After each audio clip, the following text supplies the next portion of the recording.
Has social media killed in-person conversation? I know that I am not the only person in the world who has been having a conversation, gotten a notification, and impulsively whipped out my phone to read the notification.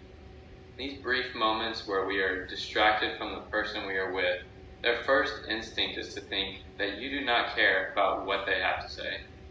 As a society, we have gotten more comfortable with communicating online than in person. And even when we have a conversation in person, it lacks an emotional connection. I'll be discussing how our social skills have taken a toll due to technology and social media, how families have been affected by it, and what we need to do in order to set our communication and social skills back on track. When communicating with another person in person, you connect on a much deeper and emotional level. Using apps such as Snapchat, Instagram, and Twitter, we have conversations that are quite bland. Using these apps and having these conversations, it is so easy to communicate with anyone at any time. That is what keeps users coming back, even during times that they are with another person. The more people use these apps, the more our social skills begin to decline. We are losing the ability to make conversation, shake hands, and do simple things like making eye contact. People walk around with earbuds in, with their head in their phones, avoiding personal connection with anyone. Everyone develops social skills through personal conversations.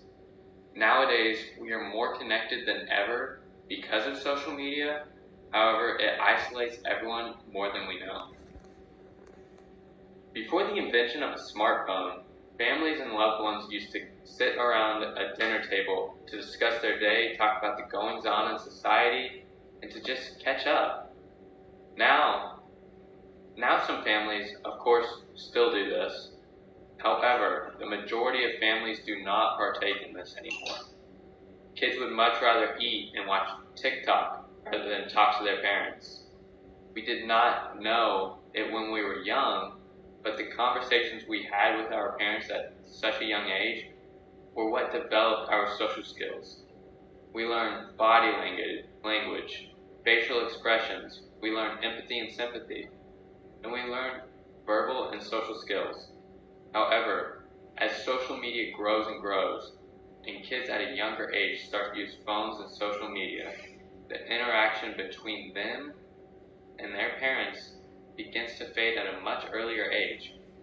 As time goes on, this trend will continue, and soon social skills and family talks will become non-existent. So, how in the world will we ever be able to prevent the loss of these skills? We must, as a society, get back to having real conversation with people you meet randomly and people you see all the time. Initiate a conversation with someone you do not really know, such as the cashier at Walmart or the drive-thru worker at McDonald's. When our generation becomes parents, we must do a better job at prolonging the time in which we allow our kids to get on social media.